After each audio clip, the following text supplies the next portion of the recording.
kami dari kelompok 7 Prestasi Internasional ingin mempresentasikan laporan tugas besar perancangan sistem penjualan dan pemasaran di PT Sanuk Indonesia. Kelompok kami sendiri terdiri dari saya, yaitu Rita, dan rekan saya, Distiana Siti Ramawati, Maria Zara, dan Jawa Lisa Matahari.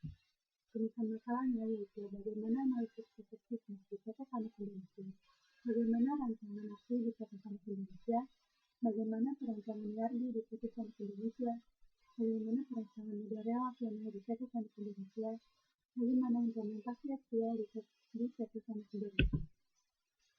Sanuk sendiri telah berada di garis terdepan revolusi manufaktur di seluruh dunia, berkembang dari otomatisasi satu mesin pada akhir tahun 1950-an menjadi otomatisasi seluruh lini produksi dalam beberapa dekade berikutnya. Usaha asal Jepang ini menjadi vendor bagi pabrikan mobil Ford dan Tesla hingga mensuplai program untuk iPhone. Diskusi proses bisnis utama yang ada di PT Sanuk Indonesia terdiri dari 4 aspek proses bisnis yang saling berhubungan, yaitu proses bisnis rekrutasi karyawan, proses bisnis penjualan dan pemasaran, proses bisnis layanan dan perbaikan produk, serta proses bisnis akuntansi dan keuangan. Untuk proses bisnis rekrutasi karyawan dimulai ketika pelamar mendaftar rekrutasi dan HRD menyeleksi pelamar yang akan dikerjakan. Kemudian, untuk proses bisnis penjualan dan pemasaran dimulai ketika customer menghubungi pihak perusahaan hingga menyampaikan permintaan pesanan. Kemudian, divisi produksi melakukan pemesanan ke gudang pusat dan divisi produksi mengirim barang ke customer. Proses ini selesai ketika customer telah menerima barang. Kemudian, proses bisnis layanan dan perbaikan produk dimulai ketika customer menghubungi situs perusahaan dan menceritakan keluhan, dan customer mendapat konfirmasi penawaran. Divisi layanan mengirim penawaran jasa perbaikan, dan divisi layanan melakukan perbaikan. Proses ini selesai ketika customer menerima informasi perbaikan selesai. Untuk proses bisnis akuntansi dan keuangan dimulai ketika dealer membeli barang dan stok bahan. Kemudian divisi administrasi perusahaan akan menerima tagihan dan mengirimkan barang tagihan. Kemudian dealer akan menerima barang tagihan dan melunasi tagihan. Di sini ada requirement fungsional sistem untuk pelanggan, di mana pelanggan dapat melakukan registrasi akun, dapat login ke portal web PT Sanuk, dapat mengedit data alamat, dan melihat daftar produk. Kemudian, pelanggan dapat melakukan pemesanan produk, mengirim bukti pembayaran produk, melihat daftar pemesanan produk, dan dapat mencetak daftar pemesanan produk. Pelanggan juga dapat mengedit daftar pemesanan produk, serta mengedit pemesanan. Pelanggan juga dapat melakukan pengajuan perbaikan produk. Untuk requirement fungsional sistem terhadap admin di sini dapat memverifikasi pembayaran, dapat melihat data pembelian, dapat mencetak data pembelian, dan admin dapat mengedit data pembelian, dapat melihat data pembayaran. Admin juga dapat mengedit data pembayaran, memverifikasi pembayaran. Admin dapat melihat data pengajuan perbaikan produk, admin dapat memverifikasi pengajuan perbaikan produk, admin dapat mengedit data pengajuan, admin dapat menghapus data pengajuan, melihat daftar produk, mengedit data produk, menghapus data produk, menambahkan data produk. Dan admin dapat melihat laporan pembelian produk, serta admin dapat melihat laporan perbaikan produk. Admin juga dapat mencetak laporan pembelian produk, serta admin dapat mencetak laporan perbaikan produk. Untuk requirement fungsional terhadap sistem akan dijelaskan oleh penulis. Terima kasih. Selanjutnya, requirement fungsional sistem. Nah, di sistem dapat menampilkan daftar produk, sistem dapat menampilkan form pemesanan produk, sistem dapat menampilkan detail pemesanan produk, sistem dapat menampilkan detail pembayaran, sistem dapat menghitung batas waktu pembayaran, sistem dapat menampilkan notifikasi sisa waktu pembayaran, sistem dapat menampilkan form pengajuan perbaikan produk, sistem dapat mengenerate laporan pembelian produk, dan sistem dapat mengenerate laporan perbaikan produk. Nah, selanjutnya physical data model atau bisa disingkat PDM. Nah, merupakan gambaran fisik dari database yang akan dibuat dengan mempertimbangkan DBPMS yang akan digunakan.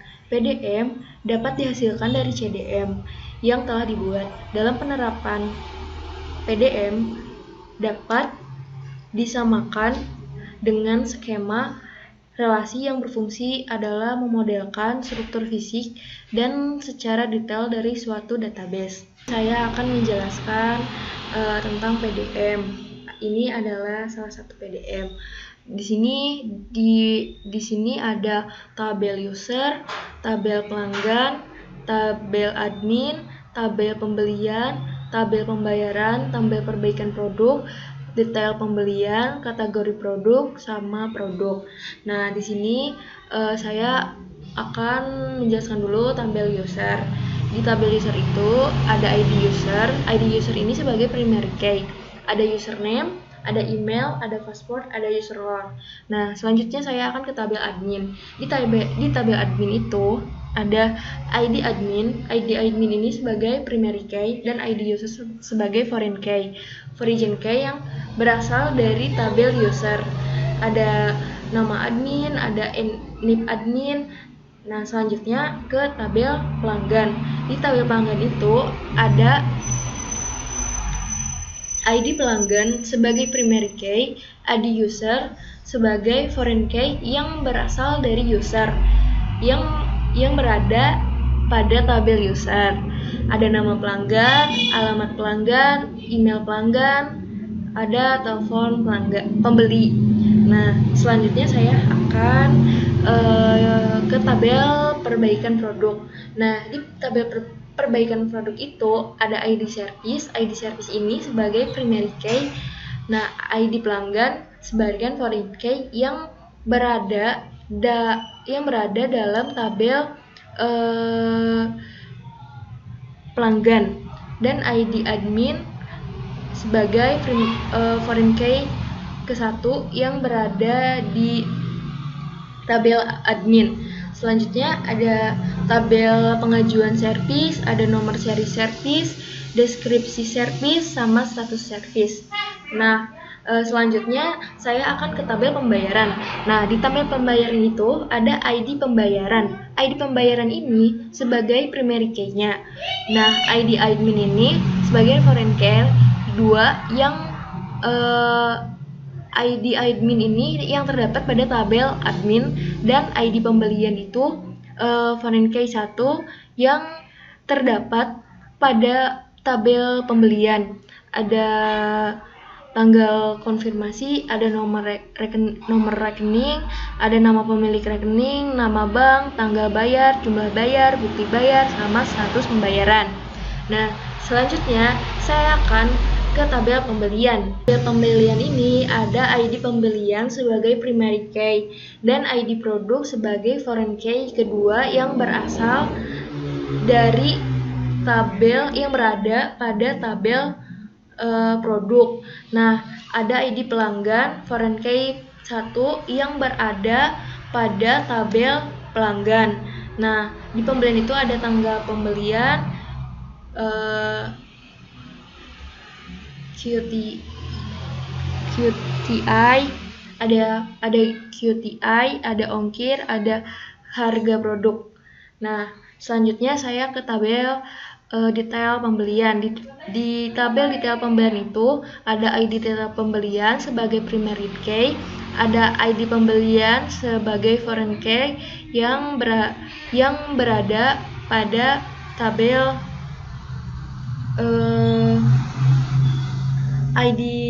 yang berada pada tabel pembelian. Nah, ada subtotal dan nomor seri. Selanjutnya ada kategori produk. Ada ID produk dari saya ulangi lagi dari tabel pembelian. Nah, dari detail pembelian dari tabel detail pembelian itu ada ID detail pembelian, yaitu primary key-nya, dan ID pembelian menjadi foreign key. ID pembelian itu berada pada tabel pembelian, ada subtotal, ada nomor resi, dan di kategori produk itu ID kategori itu primary key-nya, nama kategori, Sedangkan di tabel produk itu ID produk itu sebagai primary key-nya, ID kategori itu sebagai foreign key yang berada di tabel kategori produk. Ada nomor seri produk, nama produk, harga, deskripsi produk, gambar. Ada entity relationship diagram. Nah, atau bisa disingkat IRD, adalah salah satu model untuk menjelaskan hubungan antar data dalam basis data berdasarkan objek-objek dasar data yang mempunyai hubungan antar relasi. IRD untuk memodelkan struktur data dan hubungan antar data. Untuk menggambarkannya digunakan beberapa notasi dan simbol. Nah, ini adalah IRD. Di sini ada entitas kategori produk, ada entitas produk, pelanggan, user, admin, pembayaran, perbaikan produk, pelanggan, pembelian, dan detail pembelian. Pada detail pembelian ini kita menggunakan with entity. Kenapa? Karena entitas ini bergantung pada entitas pembelian. Kalau tidak ada pembelian, maka tidak ada tabel detail pembelian. Nah, untuk relasinya, user merupakan akses akun dari pelanggan dan admin. Produk terdiri dari kategori produk. Pelanggan membeli produk. Pelanggan dapat melakukan perbaikan produk, pembelian, dan pembayaran. Admin dapat mengelola perbaikan produk, pembelian, dan pembayaran. Pembelian terdiri dari atau dapat membeli produk. Pembelian memiliki detail pembelian. Nah, model relasional. Model relasional adalah suatu model basis data yang menggunakan tabel 2 dimensi yang terdiri dari baris dan kolom untuk menggambarkan sebuah berkas data. Next. Nah, ini adalah hasil dari model relasionalnya, di mana di sini sudah ditentukan primary key-nya sama foreign key-nya. Nah, implementasinya, ini adalah implementasi dari skema relasional MySQL. Baiklah, saya akan menjelaskan slide berikutnya tentang tabel user. Tabel user merupakan tabel utama yang dibutuhkan oleh tabel pelanggan dan juga tabel admin untuk melakukan login ke web. Nah, tabel user memiliki struktur tabel. Yang pertama ada ID user sebagai primary key dengan tipe integer. Kedua ada username dengan tipe varchar. Ketiga ada email dengan tipe varchar. Keempat ada password dengan tipe varchar. Kelima ada user role dengan tipe enum. Sedangkan value database-nya itu kita ambil contoh sebagai ID usernya 1 dengan username Bambang Susilo, emailnya susilo.bambang@gmail.com dengan password BS123 dengan user role admin. Tabel selanjutnya yaitu tabel pelanggan. Nah, tabel pelanggan dengan struktur tabelnya yang pertama ada ID pelanggan sebagai primary key dengan tipe integer. Yang kedua ada ID user sebagai foreign key dengan tipe integer. Nah, ID user ini digunakan untuk memanggil data login dari user tersebut. Yang ketiga ada nama pelanggan dengan tipe varchar. Yang keempat ada alamat pelanggan dengan tipe teks. Yang kelima ada email pelanggan dengan tipe varchar. Dan yang terakhir ada telepon pembeli dengan tipe varchar. Sedangkan value database dari tabel pelanggan, kita ambil ID pelanggannya 1201 dengan ID usernya 3, nama pelanggannya Uli, alamat pelanggannya Jalan Raya Jakarta nomor 33, email pelanggannya uliuli@gmail.com, telepon pembelinya 08812928 192. tabel berikutnya yaitu tabel admin. Nah, tabel admin juga dengan struktur tabelnya. Yang pertama ada ID admin sebagai primary key-nya dengan tipe integer. Yang kedua ada ID user sebagai foreign key dengan tipe integer. Nah, sama dengan tabel pelanggan tadi, ID user di tabel admin ini juga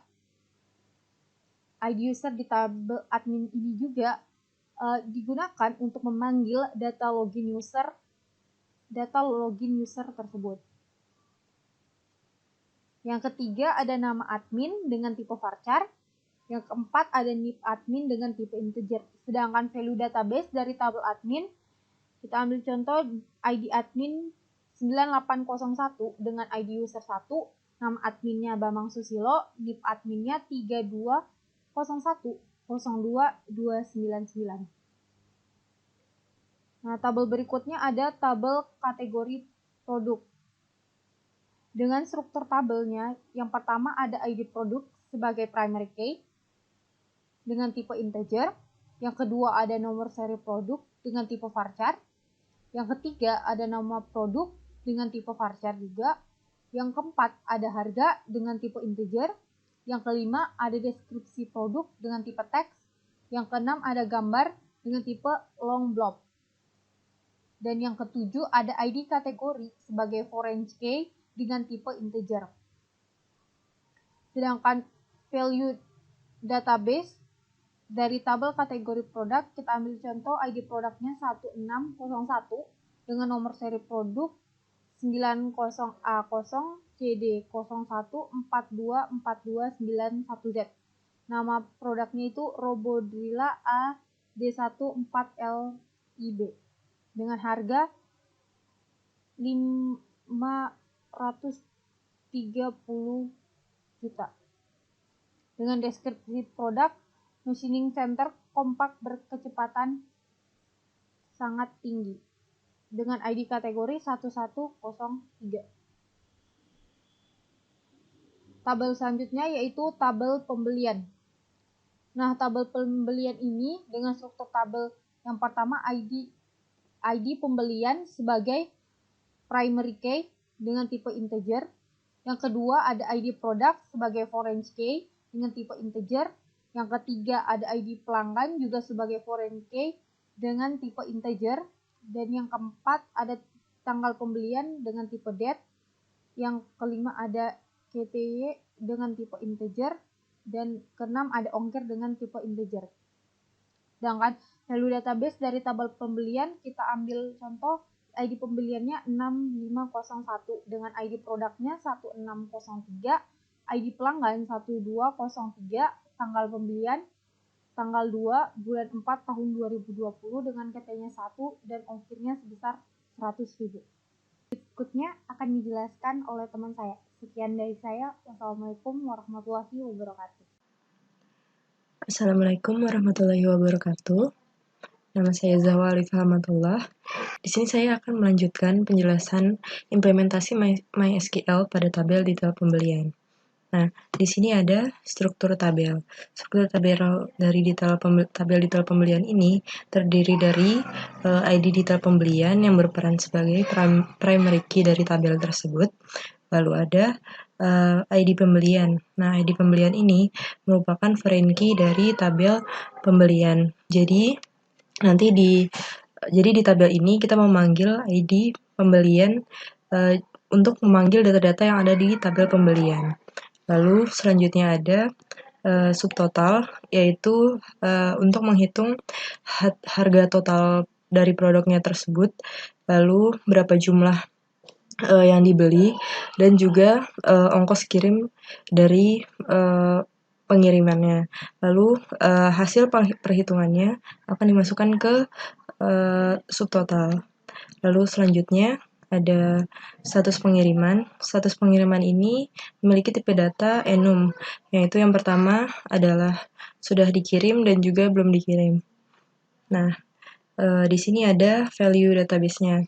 Jadi, setelah kita memasukkan data-datanya, muncullah hasil seperti ini.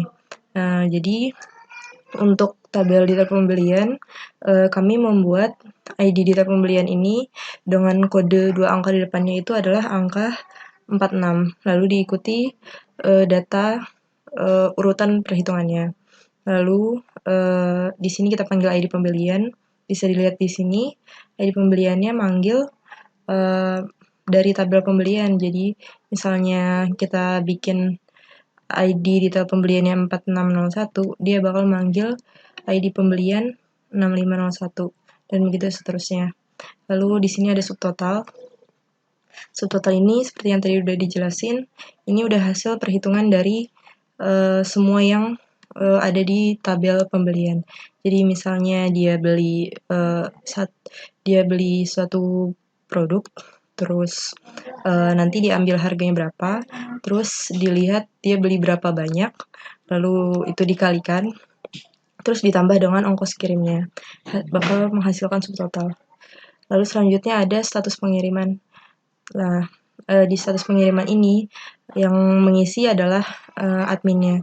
Jadi ketika si barang tersebut sudah dikirim, maka sang admin akan mengubah status pengirimannya menjadi sudah dikirim. Lalu selanjutnya ada tabel pembayaran. Di tabel pembayaran ini ada ID pembayaran yang berperan sebagai primary key-nya, lalu ada ID admin, lalu ada ID pembelian, itu sebagai foreign key-nya. Jadi ID admin ini untuk melihat admin mana yang berperan mengelola satu data tersebut. Lalu ada ID pembelian untuk mengambil data pembeliannya. Jadi misalnya dia manggil subtotal dan segala macamnya. Nah, di sini kita bakal memasukkan nomor rekening, lalu diminta memasukkan nama pemilik rekeningnya, lalu nama bank, tanggal bayar, jumlah bayar, bukti bayar, tanggal konfirmasi, dan juga status pembayaran. Nah, status pembayaran ini berhubungan dengan ID admin. Jadi kenapa di sini kita panggil ID admin? Karena di status pembayaran yang mengubah itu adalah adminnya. Jadi untuk mengetahui statusnya itu udah terkonfirmasi pembayarannya atau belum, bakal dilakukan oleh admin. Nah, ini adalah hasil-hasil value-nya. Di sini ada, jadi kita bikin ID pembayarannya dengan kode 2 angka di depannya itu adalah 26. Lalu di sini kita panggil ID adminnya, admin siapa yang mengelola detail pembayaran ini. Lalu kita panggil ID pembeliannya. Jadi yang dikelola itu data pembelian yang mana. Terus ada nomor rekening dari pelanggannya. Lalu ada nama pemilik rekening. Lalu ada nama banknya. Jadi jenis banknya dia mengirim lewat bank apa. Lalu ada tanggal bayarnya. Terus ada jumlah yang pelanggan bayarkan. Lalu ada bukti pembayaran. Di bukti pembayaran ini bisa pelanggan memasukkan gambar atau foto. Jadi bukti pembayarannya bakal dimasukin ke data bukti bayar. Lalu ada tanggal konfirmasi. Tanggal konfirmasi ini dilakukan oleh bakal ditambahkan oleh admin. Jadi ketika pelanggan melakukan pembayaran dan sudah dikonfirmasi oleh admin, maka admin akan menambahkan tanggal konfirmasinya dan mengubah status pembayarannya. Lalu ada tabel perbaikan produk. Tabel perbaikan produk ini tabel untuk mengelola data-data servis atau perbaikan produk atau komplain yang dilakukan oleh pelanggan. Nah, ya, yang pertama ada ID service. Ini berperan sebagai primary key-nya. Lalu ada ID pelanggan dan juga ID admin, itu berperan sebagai foreign key-nya. Lalu ada tanggal pengajuan servis, jadi kapan si pelanggan itu mengajukan servis. Lalu ada nomor seri servis atau nomor seri produk, itu untuk mengecek nomor seri produk yang dimiliki oleh pelanggan, apakah produk tersebut benar-benar terkonfirmasi produk yang dibuat oleh PT Fanuc atau tidak. Lalu ada deskripsi servis, jadi itu berperan sebagai deskripsi kerusakan produknya atau komplain dari pelanggannya. Lalu ada status service. Status service ini akan diisi oleh admin, yaitu sudah dikonfirmasi atau belum. Jadi setelah admin mengecek nomor serinya benar atau tidak, admin akan mengubah status konfirmasinya. Nah, di sini ada contohnya, contoh pengisiannya. Di ID service ini, dia memiliki nilai 19 di angka depan ID-nya. Lalu ada ID pelanggan, jadi yang melakukan komplain atau meminta pengajuan perbaikan produk ini tuh pelanggan yang mana. Terus ID admin ini yang mengelola data tersebut. Terus tanggal pengajuan servisnya kapan, terus nomor seri servis atau nomor seri produknya. Lalu ada deskripsi servisnya. Ya, ini seperti contohnya di sini yang bisa dilihat ada keluhan-keluhannya. Lalu ada status servis. Apabila pengajuannya sudah dikonfirmasi oleh admin, dia bakal statusnya menjadi sudah dikonfirmasi. Oke, sekarang kita masuk ke kesimpulan. Jadi, dengan adanya sistem ini, kita dapat menggunakannya sebagai sumber informasi produk yang disediakan oleh PT Fanuc Indonesia, serta dapat memperluas jangkauan pemasaran produk yang ditawarkan. Jadi, seperti yang tadi, kita sudah membuat tabel produk. Kita bisa mengimplementasikannya ke dalam website, agar pelanggan-pelanggan bisa melihat produk apa saja yang disediakan oleh PT Fanuc Indonesia.